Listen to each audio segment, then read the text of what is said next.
Pemirsa, Lembaga Perlindungan Saksi dan Korban (LPSK) telah membentuk dan menugaskan tim khusus untuk penanganan kasus pembunuhan Vina dan Eki. Dan sebelumnya juga kami mohon maaf bila ada keterlambatan. Sejak kasus Vina dan Eki menjadi perhatian publik, Lembaga Perlindungan Saksi dan Korban (LPSK) pada pertengahan Mei 2024 telah membentuk dan menugaskan tim khusus untuk melakukan tindakan proaktif dan pendalaman kasus pembunuhan Vina dan Eki. Tim LPSK melakukan koordinasi dengan Polda Jawa Barat, Polres Cirebon Kota, menemui keluarga korban serta beberapa pihak terkait dalam kasus ini. Untuk menggali dan memberikan informasi guna kepentingan perlindungan, beberapa pimpinan LPSK ikut turun langsung ke lapangan. Itu adalah benar-benar saksi. Pendalaman dan asesmen terhadap para korban tentu memerlukan waktu. Karena di saat yang bersamaan, saksi-saksi juga harus dilakukan pemeriksaan oleh penyidik dalam rangka penanganan perkara tersebut, sehingga kita memanfaatkan sisi-sisi waktu mana yang tepat, termasuk langkah-langkah asesmen psikologis secara tepat. Hingga saat ini terdapat 10 orang saksi yang telah mengajukan permohonan perlindungan terkait dengan kasus pembunuhan Vina dan Eki di Cirebon pada 27 Agustus 2016 silam. Namun LPSK tidak merinci detail siapa saja para pemohonnya.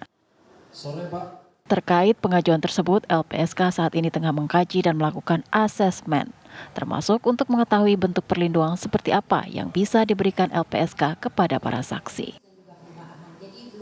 Hasil asesmen psikologis itu nanti akan kelihatan ya kebutuhannya, misalnya nanti dari keluarga korban, misalnya membutuhkan bantuan psikologis atau mungkin juga ada bantuan medis gitu ya. Tetapi kan memang basisnya LPSK itu kan memiliki beberapa perlindungan ya, seperti perlindungan fisik, kemudian perlindungan hak prosedural ya, pendampingan, bantuan medis, psikologis gitu loh, seperti itu. Dari Jakarta, tim TV One mengabarkan.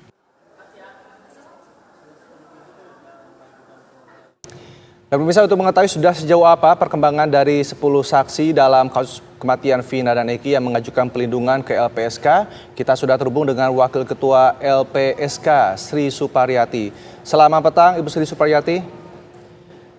Ya, selamat petang. Baik, Ibu Sri, ini sejauh ini sudah ada 10 nama yang mengajukan pelindungan. Ini apakah bisa dijelaskan ini dari pihak mana saja atau dari siapa saja nih yang sudah minta perlindungan? Pertama saya coba jelaskan ya bahwa memang kalau untuk menyebut nama itu bagian dari SOP kami. Karena ini adalah basisnya perlindungan saksi, jadi kami tidak bisa menyebutkan nama-nama tersebut. Tetapi dari 10 pemohon itu ada saksi dan juga keluarga korban yang sudah mengajukan.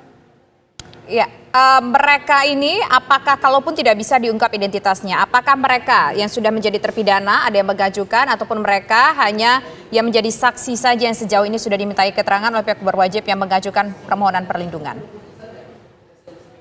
Salah satunya memang ada yang sudah menjadi narapidana ya, kemudian ada juga yang saksi lainnya dan sisanya memang dari keluarga korban. Baik, Bu Sri, ini rencananya sudah akan dibentuk tim khusus untuk penanganan kasus pembunuhan Vina. Ini sejauh ini sudah bekerja seperti apa? Penanganannya sudah sejauh mana? Berbasis pada kerja-kerja LPSK ya, karena kami memang fokus utamanya memberikan perlindungan, baik itu perlindungan fisik, kemudian prosedural berupa pendampingan, termasuk juga bantuan medis maupun psikologis. Maka sebelum perlindungan itu kami lakukan, kami mengajukan dulu penelaahan, kemudian juga melakukan asesmen forensik ya, untuk mengetahui lebih detail sekiranya keterangan-keterangan yang memang cukup penting, sifat keterangan yang penting, dan juga kebutuhan perlindungan yang ke depan memang sangat dibutuhkan oleh saksi dan juga keluarga korban yang sudah mengajukan permohonan tersebut. Jadi saat ini masih dalam proses, dari 10 yang sudah mengajukan, artinya ada kemungkinan dari 10 itu ada yang dikabulkan oleh LPSK untuk mendapatkan perlindungan, ada juga yang mungkin menurut asesmen dari LPSK tidak bisa menjadi bagian yang akan dilindungi oleh LPSK. Seperti itu, Ibu? Ya, Besar kemungkinan akan seperti itu. Jadi nanti akan hasilnya akan dilihat dari hasil asesmen tersebut. Butuh waktu berapa lama Bu untuk asesmen ini sampai akhirnya hasilnya bisa keluar dan bisa memberikan kepastian Sebenarnya kepada mereka? asesmen forensik psikologis ini tidak bisa cepat gitu ya, karena asesmen psikologis forensik ini kan ada beberapa tahap yang harus dilakukan untuk per satu pemohon gitu ya. Dan setiap pemohon itu kan juga harus dilihat situasi psikologisnya pada saat dilakukan asesmen. Bisa saja kadang-kadang ketika ada tahap 2 dari asesmen, kondisi pemohonnya tidak dalam kondisi yang sedang kurang stabil, sehat gitu ya, sehingga harus ada dijeda lagi gitu. Jadi tidak bisa dilanjutkan sehingga kemudian perlu jeda. Nah, hal-hal seperti itu yang kemudian juga membuat asesmen psikologis ini membutuhkan waktu yang tidak cukup singkat gitu. Baik, Bu Sri, sebenarnya apa sih dari 10 saksi ini yang membuat mereka ini untuk mengajukan perlindungan ke LPSK? Apakah ini merasa terintimidasi atau diintimidasi? Ini seperti apa, Bu Sri? Ya, pertama kan memang LPSK itu kan mengedepankan ya untuk mereka-mereka yang mengajukan permohonan kepada LPSK. Pertama adalah rasa aman. Ya, rasa aman yang mereka bisa ungkapkan ketika mereka bisa memberikan keterangan-keterangan yang sesuai dengan apa yang mereka lihat, apa yang mereka dengar, dan apa yang mereka alami. Yang kedua, mereka juga tidak ada rasa takut ketika mereka mau mengungkapkan sebuah kebenaran tersebut. Itu sebenarnya target daripada LPSK.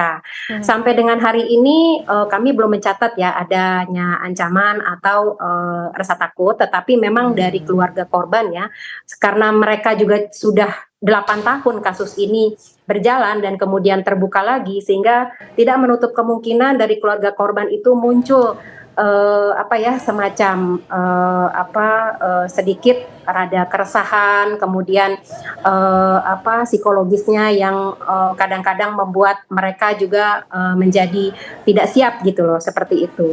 Baik, terima kasih Ibu Sri Suparyati selaku Wakil Ketua LPSK atas waktunya bersama kami di program Kabar Petang. Selamat sore.